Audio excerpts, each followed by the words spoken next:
Voilà, donc c'est les nouvelles acquisitions, de 2026 avec à la fois, des parties sur le processus de création où on voit une palette, de peinture avec, ses tests et essais.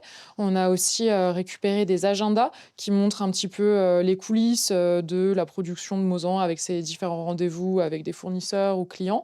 Déjà fort de 150 œuvres et 50 documents d'archives, le fonds départemental Achille Mausan vient encore de s'épaissir avec l'arrivée de 216 nouveaux items qui permettent de plonger dans l'intimité de l'artiste.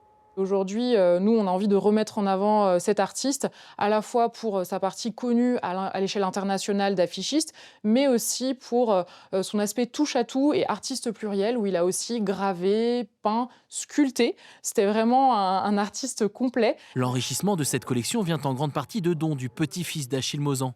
Quelques œuvres ont également été achetées par l'Association des Amis du Musée et le département des Hautes-Alpes.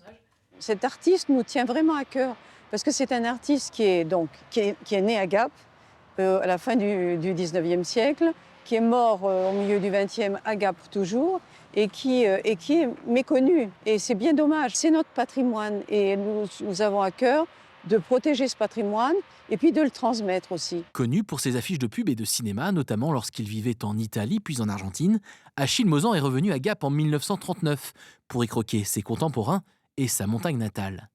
Avec toujours cette aisance à manier toutes les techniques et tous les supports différents.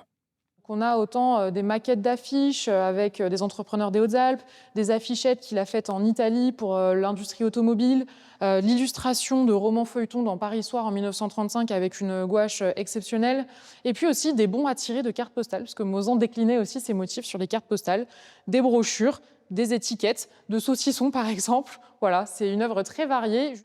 Une exposition consacrée aux œuvres de l'artiste gapençais sera proposée au public à partir du 19 juin prochain.